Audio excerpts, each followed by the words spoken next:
ایک خاتون جو ہے راستے سے گزرے، آقا فرماتے ہیں خاتون راستے سے گزرے اور کچھ نوجوان اس کے اوپر بد نگاہی کرے، اور ایک کیا گوریے پٹھے نے، کیا کپڑے پہنی استاد، ارے شادی میں جاری جیسا، ارے بہترین لباس پہنی، ارے انہیں وہ اسکول کو جاری شاید رہے، وہ اسکول کا ڈریس ہے اس کے آنکھ پہ، ارے کالج کو جاری رہے انہیں۔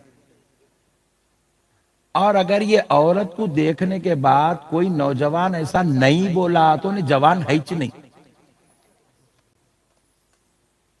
بولتا ہی بولتا بولتا ہی بولتا بولتا ہی بولتا، شیطان اس کو بلاتا ہی بلاتا، اس کی رگوں میں شیطان کھیلتا عورت کو دیکھ کے، اور انہیں خالی گھور کے دیکھتا، بہت خطرناک باتیں کرتا، میں اتنی بڑی مجلس میں بیٹھ کے اتنے بھیانک باتیں نہیں کر سکتا، بہت بھیانک لگاتا، شیطان ہنگا لگا دیتا، پوری خبر کھدا دیتا، پورے آخری حدوں کو پار کرا دیتا شیطان۔ اور تم یہ نہ کو سمجھو کہ خالی تم لوگوں کچھ کرتا، مولانا لوگوں کو بھی کرتا، ہاں بہت ڈینجر ہے شیطان۔ اور تم لوگوں کے پیچھے ایک ہی شیطان ہے، ہم لوگوں کے پیچھے 70 شیطان ہے، ہاں ہاں، تم لوگ پھر بھی شریف آدمی آئے، مولانا لوگوں کے پیچھے بڑے بڑے شیاطین لگ جاتے، خطرناک، ماں ہاں اللہ کچھ معلوم ہم لوگ کیسا بچ بچ کے چل رہے ہیں۔ ہاں بھائی،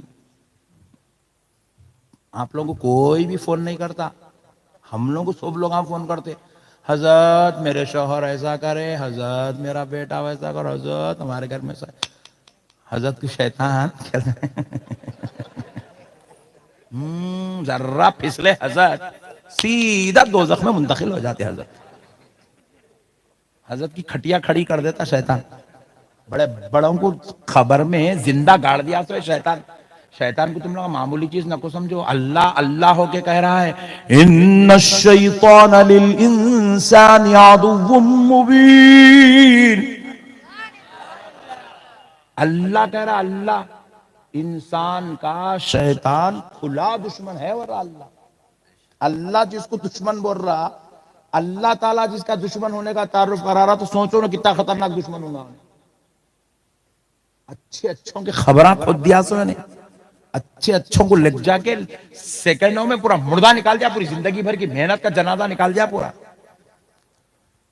تو رسول اللہ فرماتے ہیں جب خاتون راستے سے چلتی ہے، نوجوان کی اس کے اوپر نظر پڑتی ہے اور وہ بد نگاہی کرتا ہے، اس کے جسم کے حصوں پہ نظر ڈالتا ہے، اس کے رنگ روپ پہ نظر ڈالتا ہے، اس کی حیت پہ نظر ڈالتا ہے، اس کی ہائٹ پہ نظر ڈالتا ہے، اس کے رنگ پہ نظر ڈالتا ہے، اس کے کپڑوں پہ نظر ڈالتا ہے۔ رسول اللہ فرماتے ہیں ایسا بد نگاہی کرنے والے نوجوان کو 40 سال دوزخ میں جلایا جائے گا۔ پھر حضور آگے ارشاد فرماتے ہیں وہ جو خاتون جا رہی تھی، لڑکی خاتون عورت جو بھی راستے سے جا رہی تھی، حضور فرماتے ہیں اس کو 70 سال دوزخ میں جلایا جائے گا۔ صحابہ عرض کرنے لگے یا رسول اللہ اس نے تو اس کو دیکھا ہی نہیں، اس لڑکی نے تو اس نوجوان کو دیکھا ہی نہیں، یہ تو اپنے نیچے منڈی ڈال کے خاموش جا رہی ہے، اس نے تو کسی کو چھیڑا نہیں، کسی کے اوپر بدنگاہی نہیں کری، کسی کو دیکھو بھی نہیں بولی۔ یا رسول اللہ پھر اس عورت کو 70 سال دوزخ میں کیوں، اور وہ بدنگاہی کرنے والے کو 40 سال کیوں؟ تو رسول اللہ فرمائے اس کو 40 سال اس لیے ڈالا جا رہا ہے وہ بدنگاہی کرا، اور اس عورت کو اس سے بڑھ کر عذاب اس لیے دیا جا رہا ہے کیونکہ یہ خاتون اگر پردہ دار ہو کر باہر نکلتی تو کسی کو اس کے اوپر بدنگاہی کا موقع نہیں ملتا اور کسی کو جہنم میں جلنے کا موقع نہیں ملتا۔ یہ عورت کی بے پردگی اس نوجوان کو جہنمی بنا رہی ہے، اس لیے اس کی بے پردگی کی وجہ سے اس کو بدنگاہی سے زیادہ عذاب دیا جائے گا۔ 70 سال دوزخ میں رہیں گی عورت ایک مرد آدمی کی بدنگاہی سے۔ اللہ اکبر۔ اب پورے رنپور میں ہمارے پوری بہنیں بغیر برقعے کے گھوم رہے ہیں بھائی، دوبارہ میں نہیں آتا رنپور کو، آیا تو ایک عورت بھی میرے کو رستے میں نہیں دکھنا، نہیں تو برقعے پہ دکھنا۔ سبحان اللہ، بہت بڑا گناہ ہے میرے بھائی، اللہ اکبر کبیرہ۔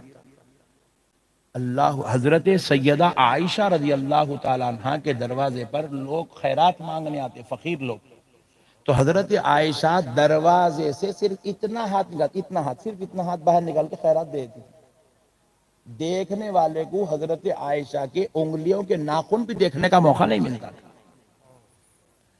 حضرت عائشہ جب چلتی تھی راستے میں تو آپ جہاں چلتی تھی آپ سے 2 میٹر پیچھے تک برقع لٹکتے رہتا تھا. اتنا بڑا برقع پہنتی حضرت عائشہ. کسی نے پوچھا عائشہ اتنا لمبا برقع کیوں پہنتی ہو، پورا زمین پہ لڑتا رہتا ہے؟ تو حضرت عائشہ نے کہا اس لیے کبھی تیز ہوا چلے تو کہیں برقع اڑنے کی وجہ سے میرے پیر نظر نہ آ جائے. اللہ. اور ایک بات بولوں، حق و ایمان کی بات بولوں نکو. حق بولے تو لوگ برا مانتے، یہ الگ مصیبت ہے. اور گجرات کے لوگ بہت جلدی برا مانتے ہیں. بھائی دوبارہ نہیں بلانا ہے، مولانا کو بہت حق بول رہے ہیں. نو حق بات بولوں، پکا بولوں، برا کون کون مانیں گے؟ اجی مانو جی برا. کب تک لائٹ لیتے؟ مانو ذرا دل کو ذرا تکلیف ہوں تو دھکا لگنے دو.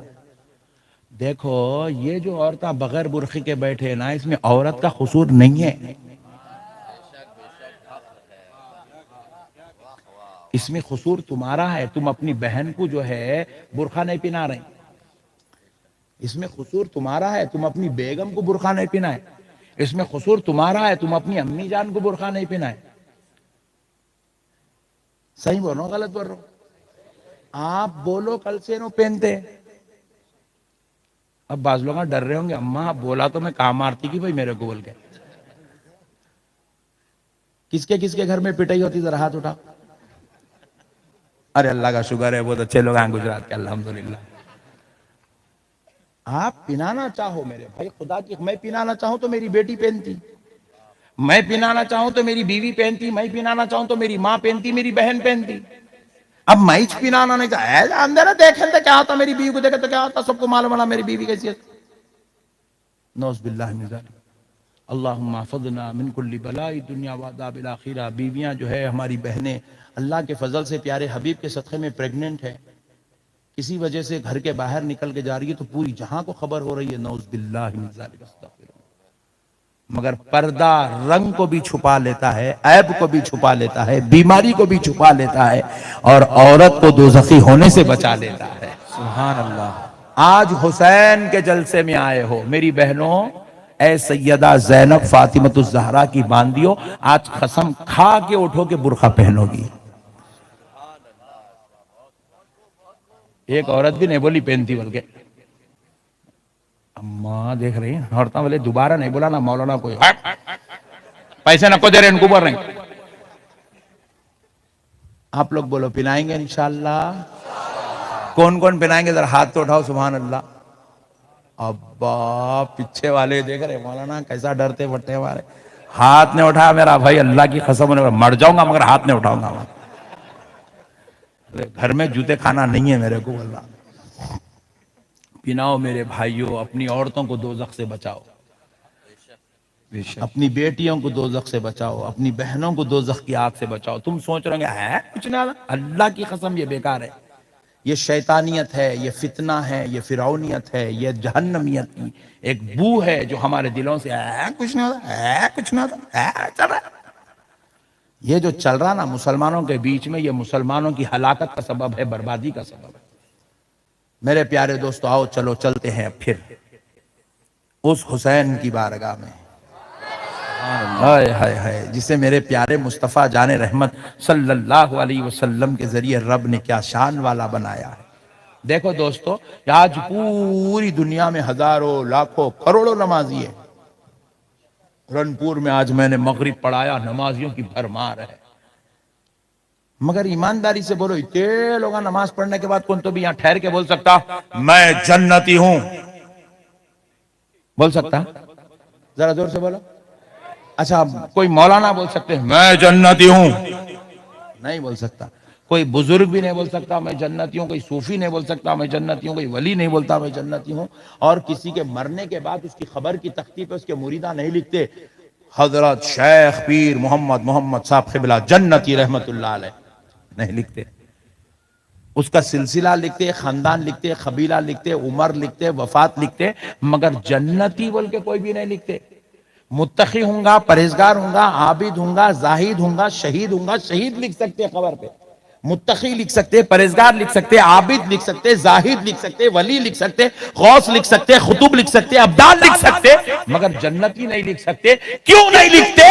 کیونکہ جنتی ہونے کا فیصلہ اللہ میدان محشر میں کرے گا کہ جنتی کون ہے، جہنمی کون ہے، کس کو جنت دی جائے گی، کس کو نہیں دی جائے گی، یہ فیصلہ محشر میں ہوگا۔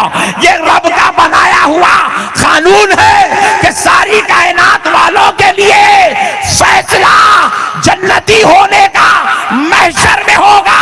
مگر اے حسین، تیری عظمت پر میری زندگی قربان، تو کیا شان لے کے پیدا ہوا کہ تو پیدا ہوا تو تیرا نام بعد میں رکھا گیا، تجھے جنتی جوانوں کا سردار پہلے بولا گیا۔ نعرہ تکبیر، نعرہ رسالت، ذکر تاجدار کربلا، یا حسن یا حسن یا حسن یا حسن یا حسن۔ اے حسین کو غلطی پر کہنے والے ظالموں، اپنی امی جان سے پوچھ لو تم کس کے بچے ہو۔ سنو، ہم نے پوچھا اے اللہ، تو نے حسین کو پہلے جنتی کیوں کہا، ہم کو محشر میں کیوں کہے گا؟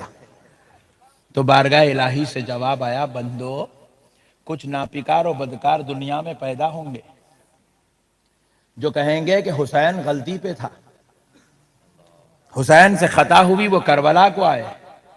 تو ان ظالموں کو میں جواب دینے کے لیے کہہ رہا ہوں، یہ جنتی جوانوں کا سردار ہے۔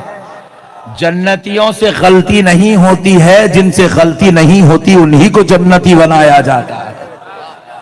میرے دوستو سنو، ارے حسین صرف جنتی نہیں ہے، حسین تو جنتی جوانوں کے سردار ہے۔